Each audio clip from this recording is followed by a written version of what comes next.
তুমি যদি বিন্দুমাত্র পিছায় গিয়ে থাকো, সেটা পিছায় গেছে তোমার ইনকনসিস্টেন্সির জন্য, সেটা পিছায় গেছে তোমার আলসেমির জন্য, গাফিলতির জন্য। তোমার কাছে কি মনে হয় কলেজের প্রথম 6 মাস তুমি যে ইন্টেন্সিটিতে পড়াশোনা করতে পারছো, শেষের 6 মাস কি ওই ইন্টেন্সিটিতে পারবা নাকি আরো বেশি পারবা? তোমার নিজেকে প্রশ্ন করো তো। তুমি যে পিছায় গেছো, তোমার যে হতাশা আছে, সেই হতাশাগুলো কেন? কারণ তুমি রেগুলার পড়ো নাই, তোমার কনসিস্টেন্সি ছিল না, এটাই তো মেইন রিজন। একটা টপিক 2-3 বার পড়ে আসলে ওইটা খাতায় নির্ভুলভাবে সবগুলো টপিক লিখা, এটা নিয়ারলি ইম্পসিবল টাস্ক। কারণ এখানে এক একজনের এক এক ভুল। কেউ ফোন এডিশনের জন্য পিছাইছে, কেউ প্রেম করার জন্য পিছাইছে, কেউ পড়াশোনার ধাঁচ বোঝে নাই দেখে পিছাইছে। পরিশ্রম বলো অথবা সফলতার কোনো শর্টকাট নাই, পরিশ্রম করে তোমাকে সফল হইতে হবে, এটাও মাথায় রাখবা। আসসালামু আলাইকুম কাঁচা বাচ্চারা, এইচএসসি 25-এর যারা আছো তোমাদের জন্য এই ভিডিওটা। আমি সংক্ষেপে বলে দিই কারা এটা দেখবা, কারা স্কিপ করবা।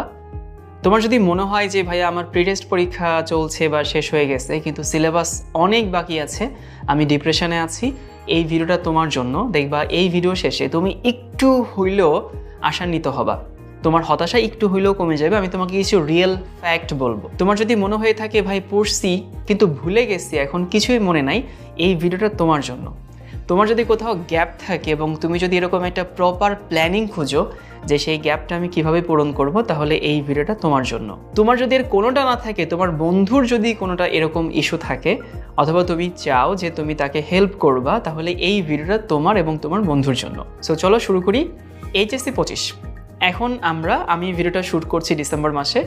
তোমরা তো ডিসেম্বরও পেতে পারো, জানুয়ারিতেও পেতে পারো, কারণ ভিডিওর কিছু এডিটিং থাকে, কিছু প্রসেস থাকে, তারপরে আপলোড হয়। এখন তোমাদের প্রি-টেস্ট পরীক্ষা শেষ হয়ে গেছে এবং সরকারি বা শিক্ষা বোর্ডের যে নির্দেশনা, সেই নির্দেশনা অনুযায়ী ফেব্রুয়ারি 27 তারিখে তোমাদের প্রতিটা কলেজে টেস্ট পরীক্ষা শেষ হবে। এর আগে অনেক কলেজে শেষ হবে। তোমাদের এটা রিয়েলিটি চেক এখন হয়ে গেছে। সেটা হচ্ছে ভাইয়া, কলেজে যখন প্রথম উঠছিলাম মনে হয়েছে 2 বছর সময় অনেক কিছু করব, অনেক কিছু পড়বো, ঘুরবো ফিরবো, কিন্তু সময়টা যে কোথা থেকে চলে গেল তোমার কোনো খবরই নাই। তুমি এখন দেখছো চারিদিকে শুধু অন্ধকার, তুমি এখন সাগরের জলে পড়ে গেছে, এরকম একটা অবস্থা। যদি এরকম হয়, তোমাদেরকে আমি বলে দিই, তোমাদের এইচএসসি পরীক্ষার সম্ভাব্য ডেট হচ্ছে জুন মাসে। জুলাইতে যাবে না, মোটামুটি জুন মাসে আমরা ধরে আগাই। তার মানে জানুয়ারি, ফেব্রুয়ারি, মার্চ, এপ্রিল, মে, জুন। সো প্রথমে তোমাদের কিছু আশার কথা বলি। যারা হতাশায় ভুগছো, তোমার কাছে মনে হতে পারে 2 বছর কিছু করিনি, 6 মাসের কী বা করা যাবে। দেখো, অনেকের মাথায় এখন অ্যাডমিশনের টেনশন ঢুকছে যে এইচএসসি পরীক্ষা একটা মিনিমাম জিপিএ বা নাম্বার না পেলে তো আমি বুয়েটে পরীক্ষা দিতে পারবো না, ডিউতে পরীক্ষা দিতে পারবো না, মেডিকেলে নাম্বার কাটা যাবে। এই টেনশনগুলোর জন্য যারা পড়তে পারছো না, আমি টেনশনটা দূর করে দিচ্ছি। দেখো, তোমার কাছে কি মনে হয় কলেজের প্রথম 6 মাস তুমি যে ইন্টেন্সিটিতে পড়াশোনা করতে পারছো, শেষের 6 মাস কি ওই ইন্টেন্সিটিতে পারবা নাকি আরও বেশি পারবা? অবভিয়াসলি তুমি বেশি পারবা, কারণ প্রথম 6 মাস তুমি সিরিয়াস ছিল না, কলেজের পড়াশোনার ধাঁচটা বুঝো নাই, কোন বই কিনবা এটাই তুমি বুঝে উঠতে পারো নাই। এই প্ল্যাটফর্মে গেছো, অমুক টিচারের কাছে গেছো, 1 মাস পড়ছো, মনে হয়েছে যে না এখানে হবে না, অন্য টিচারের কাছে গেছো, অন্য প্ল্যাটফর্মে গেছো, এরকম কিন্তু করতে করতে আমাদের 6 মাস চলে যায়।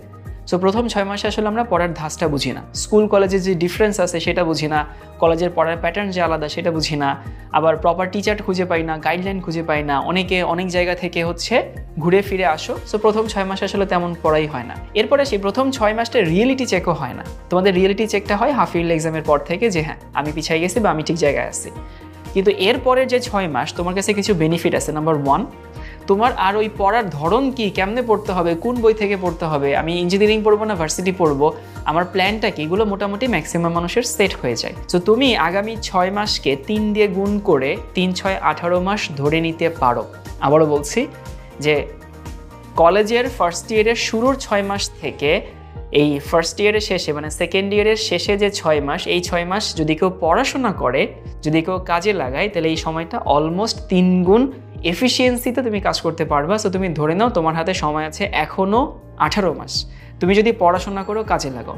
নাম্বার 2, দেখো বলা হয় যে বুদ্ধিমানরা অন্যের ভুল থেকে শিক্ষা নেয়, স্বাভাবিক মানুষজন নিজের ভুল থেকে শিক্ষা নেয়, বোকারা নিজের ভুল থেকেও শিক্ষা নেয় না। তো তুমি দেখছো তোমার অনেক সিনিয়র ভাইয়ারা আছে যারা কলেজে শুরুতে পড়াশোনা করে নেই, এখন এসে হাহুতাশ করছে। তোমার নিজেকে প্রশ্ন করো তো, তুমি যে পিছায় গেছো, তোমার যে হতাশা আছে, সেই হতাশাগুলো কেন? কারণ তুমি রেগুলার পড়ো নাই, তোমার কনসিস্টেন্সি ছিল না, এটাই তো মেইন রিজন। সো তুমি নিজের ভুল থেকে শিক্ষা নাও, আরেকজনের ভুল থেকে শিক্ষা নাও। কার ভুল থেকে শিক্ষা নেবে এটা তোমার ব্যাপার, বাট শিক্ষা তোমাকে নিতে হবে। তুমি যদি বিন্দুমাত্র পিছায় গিয়ে থাকো, সেটা পিছায় গেছে তোমার ইনকনসিস্টেন্সির জন্য, সেটা পিছায় গেছে তোমার আলসেমির জন্য, গাফিলতির জন্য।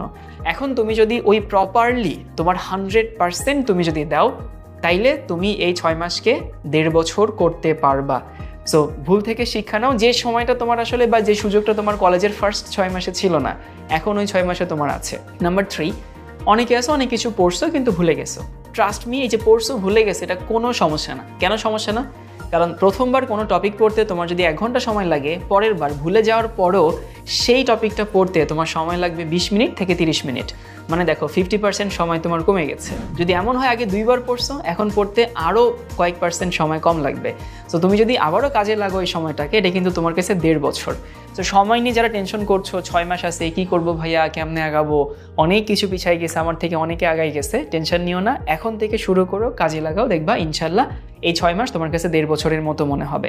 এরপরে আসি কিভাবে কাজে লাগাবা। ভুল থেকে তো শিক্ষা নিতেই হবে, কনসিস্টেন্সি ধরে রাখতে হবে। দিন শেষে এটাই কিন্তু ম্যাজিক, মানে এটাই আসলেই ম্যাজিক, যে কনসিস্টেন্সি, রেগুলারিটি। তারপরে আসি যে তোমাদের একটা এক্সপেকটেশন হবে, তুমি যখনই আসলে খুবই সিরিয়াসলি পড়াশোনা শুরু করবা, তোমার একটা সাইকোলজিক্যাল এক্সপেকটেশন তৈরি হবে যে হ্যাঁ, আমি যদি সিরিয়াসলি পড়াশোনা শুরু করছি, তাহলে একটা স্টুডেন্ট, তোমার যে বন্ধুটা শুরু থেকে সিরিয়াস ছিল, তুমি তার মতো পারফর্ম করবা, পরীক্ষা দিবা, তার মতো নাম্বার পাবা, একটা টপিক সে যতটুকু সময় পড়ে তোমার অতটুকু সময় পড়লে হয়ে যাবে, এরকম একটা এক্সপেকটেশন তৈরি হয়। এইখানে তোমরা একটা ভুল করো, এটা একদিনে হবে না, কারণ ও শুরু থেকে সিরিয়াসলি পড়াশোনা করছে। এখন যদিও ও সিরিয়াস, তুমিও সিরিয়াস, বাট তোমার তো আগে একটা ল্যাকিংস আছে। সো এই এক্সপেকটেশনটা ঝেড়ে ফেলো যে আমি প্রথম 1 সপ্তাহের মধ্যেই ইনপুট দিব, সেই লেভেলের আউটপুট পাবো, বা ওই শুরু থেকে যে ছেলেটা সিরিয়াস ছিল তার মতো আউটপুট পাবো, এটা মাথা থেকে ঝেড়ে ফেলতে হবে। তুমি তার মতো আউটপুট পাবা, কিন্তু 1 মাস, 2 মাস, 3 মাস এরকম সময় যাবে, তারপরে গিয়ে তুমি আউটপুটটা পাবা। এটা নিয়ে টেনশনের কোনো কারণ নেই, ইনশাল্লাহ কনসিস্টেন্সি থাকলে এগুলো ঠিক হয়ে যাবে। এরপরে সেই প্রিটেস্ট পরীক্ষা শুরু হয়েছে, ভাইয়া ভালো নাম্বার আসে নাই, ভালো পরীক্ষা হয় নাই, আমি ভালো প্রিপারেশন নিয়ে ভালো পরীক্ষা দেইনি, এটাও কোনো সমস্যা না। কেন সমস্যা না? কারণ প্রিটেস্ট পরীক্ষার আগে একটা টপিক তুমি কতবার পড়ছো? সর্বোচ্চ 2 বার 3 বার, যারা রেগুলার পড়াশোনা করছো। কিন্তু তুমি দেখো তো ইন্টারমিডিয়েট টপিকগুলো কিন্তু এরকম, একটা টপিক 2-3 বার পড়ে আসলে ওইটা খাতায় নির্ভুলভাবে সবগুলো টপিক লিখা, এটা নিয়ারলি ইম্পসিবল টাস্ক। এটা 5 বার 6 বার করে পড়তে হয়। সেটা কিন্তু টেস্টে একবার তুমি পড়বা, তারপরে এইচএসসির আগে রিভিশন কোর্সগুলোতে তুমি আরেকবার পড়বা। সো এটাও তোমার আস্তে আস্তে ঠিক হয়ে যাবে, সমস্যা নিও না। এটা নিয়ে টেনশনের কোনো কারণ নাই যে ভাইয়া পড়ছি কিন্তু পরীক্ষা ভালো হয় নাই। এরপরে আসি, তোমরা অনেকেই হতাশ আছো যে ভাইয়া এখন থেকে অ্যাডমিশন পড়বো নাকি একাডেমিক পড়বো, কামব্যাকটা কীভাবে করবো। শোনো, অ্যাডমিশন একাডেমিক নিয়ে ভাবার দরকার নেই। তুমি ফিজিক্স পড়ো, কেমিস্ট্রি পড়ো, ম্যাথ পড়ো, তোমার যে ল্যাকিংসগুলো আছে সেগুলো কভার করে ফেলো, তাইলেই হইতেছে। এবং ল্যাকিংস কভার করার একটা সুন্দর ওয়ে হচ্ছে, তুমি কোনো একটা ধরো প্যাটার্ন ফলো করছো, কারো একটা প্ল্যানিং ফলো করছো, কারো একটা রুটিন ফলো করছো। তো ওই রুটিনে তুমি তার সাথে আগাবে, এবং এমন কারো রুটিন ফলো করবা যার সাথে আগাইলে, বা যে রুটিন অনুযায়ী আগাইলে তোমার সিলেবাসটা সুন্দর মতো স্মুথলি এইচএসসি পরীক্ষার আগে শেষ হবে। আমি সিলেবাস শেষ হওয়া বলতে বোঝাচ্ছি ক্লাস, সিকিউ পরীক্ষা, ক খ গ ঘ, এই পরীক্ষাগুলা, মডেল টেস্ট, এরকম। এখন তোমার যদি এই ভরসা তার উপরে থাকে যে সাথে আমি আগাইলে বা এই প্ল্যান অনুযায়ী আগাইলে আমার সুন্দর মতো সব কিছু শেষ হয়ে যাবে, তাহলে দেখো তো কোনো উইকে কি আসবে না যে সেইখানে খুব ইজি প্ল্যানিংয়ে খুব ইজি একটা টপিক আছে বা ইজি একটা চ্যাপ্টার আছে, যে এই চ্যাপ্টারে তোমার যে প্ল্যান, সেই প্ল্যান তোমার অলরেডি আগে থেকে শেষ করা হয়ে গেছে। 7 দিনের মধ্যে তোমার 4 দিন লাগছে ধরো সেই প্ল্যান অনুযায়ী আগাইতে ওই উইকে। বাকি 3 দিন তুমি কি করবে? বাকি 3 দিন তুমি যে পড়াগুলো ভুলে যাচ্ছিলা, তুমি যে পড়াগুলো গ্যাপ রেখে গেছিলা, সেইগুলো তুমি পড়াশোনা করবা। মানে তোমার এখন একসঙ্গে 2টা কাজ করতে হবে। রানিং পড়াগুলো ঠিকমতো পড়তে হবে, কোনো একটা প্ল্যানিং, কোনো একটা কোর্স, কোনো একটা রুটিন অনুযায়ী। সেটা তুমি চাইলে কোনো পেইড কোর্সে ভর্তি হতে পারো, চাইলে নিজের একটা প্ল্যানিং করতে পারো, চাইলে তোমার সিনিয়র কাউকে দিয়ে প্ল্যানিং করাইতে পারো। সেটা অনুযায়ী আগাইতে হবে। ওইটার ফাঁকে ফাঁকে তুমি হচ্ছে নিজের পুরাতন যে পড়াগুলো, ডিউ যে পড়াগুলো, সেগুলো কভার করতে হবে। ট্রাস্ট মি, লেগে থাকো, 6 মাসটাকে অনেক লেন্দি মনে হবে। আরেকটা জিনিস, যে সময়টাকে আমরা খেয়ালে রাখি, ধরো আমার পাশে একটা ঘড়ি আছে, আমি দেখছি 1 সেকেন্ড, 2 সেকেন্ড, 3 সেকেন্ড, এই সময় কিন্তু ধীরে ধীরে যায়। সময় কখন তাড়াতাড়ি যায়? যখন সময় নিয়ে আমাদের কোনো মাথা ব্যথা থাকে না। তুমি বন্ধুর সাথে গল্প করো, সময় নিয়ে মাথা ব্যথা নাই। তুমি গেম খেলো, সময় নিয়ে মাথা ব্যথা নাই। তুমি মুভি দেখো, সময় নিয়ে মাথা ব্যথা নাই, কারণ তোমার মনোযোগ এখন ওই গেমিংয়ে, মুভির মধ্যে। কিন্তু সময়কে তুমি যদি মাথায় রাখো, আমলে নাও, সময় কিন্তু ধীরে ধীরে যায়। সেই যে প্রতিটা দিনকে তুমি যদি কাউন্ট করো এবং সেই অনুযায়ী নিজে সর্বোচ্চ এফোর্টটা দাও, দেখবো সময় ধীরে ধীরে যাবে। তো আমি তোমাদেরকে কয়েকটা কথা বলছি। 1, 6 মাস মানে 6 মাস না, বছরের শুরুর 6 মাস, আর কলেজ লাইফের শেষের 6 মাস এক না, শেষের 6 মাস কাজে লাগাইলে অনেক বেশি সময়। নাম্বার 2, নিজের ভুল থেকে শিক্ষা নাও। কোথায় কোথায় কী কী ভুলের কারণে তুমি পিছাই গেছো সেগুলো আইডেন্টিফাই করো, সেগুলো সলভ করে ফেলো। কারণ এখানে এক একজনের এক এক ভুল। কেউ ফোন এডিশনের জন্য পিছাইছে, কেউ প্রেম করার জন্য পিছাইছে, কেউ পড়াশোনার ধাঁচ বোঝে নাই দেখে পিছাইছে। নাম্বার 3 হতেছে নিজের এফোর্টে কোনো ঘাটতি দিবা না। এই প্রশ্ন যেন তোমাকে আর 6 মাস পরে করতে না হয় যে আমি বেস্ট এফোর্ট দিলে হয়তো একটা ভালো জায়গায় থাকতাম, এই আফসোস তোমার জন্য না আসে। কোনো একটা পেইড কোর্স হোক, কারো কাছ থেকে একটা রুটিন হোক, অথবা কোনো বড় ভাইয়ের থেকে একটা প্ল্যানিং হোক, সেটা করো। করে নিজের পড়াশোনাটা, রানিং পড়াশোনাটা করবা, সাথে ফাঁক করে গ্যাপগুলো পূরণ করবা, দেখবা খুব সুন্দর মতো হবে। এক্সপেকটেশন রাখবা না যে প্রথম এক সপ্তাহেই তুমি বাকি সবার মতো পারফর্ম করবা। লেগে থাকতে হবে 1 মাস 2 মাস পরে, তারপরে দেখবা ফিডব্যাকটা আস্তে আস্তে আসা শুরু হবে। এবং পরিশ্রম বলো অথবা সফলতার কোনো শর্টকাট নেই, পরিশ্রম করে তোমাকে সফল হইতে হবে, এটাও মাথায় রাখবা। এবার তোমাকে সমস্যা বললাম, সমাধান বললাম, সমাধানের একটা টুলস বলে দিই। 25-এর জন্য শিখর লক্ষ্য GPA 5 একটা কোর্স আছে।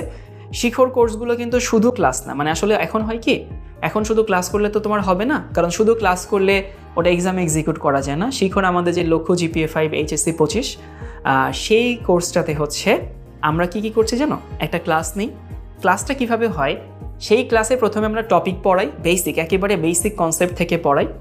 তারপরে সেই রিলেটেড যতগুলো ক আসে সেগুলো সলভ করাই, যতগুলো খ আসে সেগুলো সলভ করাই, যতগুলো ঘ আসে সেগুলো সলভ করে, এবং যতগুলো MCQ আসছে বিগত বছরে সবগুলো আমরা সলভ করাই, প্রতিটা টপিক ধরে ধরে। এখন তোমার কাছে প্রশ্ন আসতে পারে, ভাইয়া তাহলে আপনারা কত ঘন্টার ক্লাস নেন? সবগুলো সলভ করাই মানে আসলে সবগুলো সলভ করাই না, স্লাইডে সবই থাকে। যদি ধরো ওই টপিক থেকে 10টা MCQ আসছে, আমরা 4টা সলভ করাই, বাকি 6টা হোমওয়ার্ক দিই। স্টুডেন্টকে খুঁজতে হয় না যেটা কই থেকে আমরা খুঁজবো, এবং এমন 4টা করাই দিই যে 4টা করলে বাকি 6টা পারা যায়।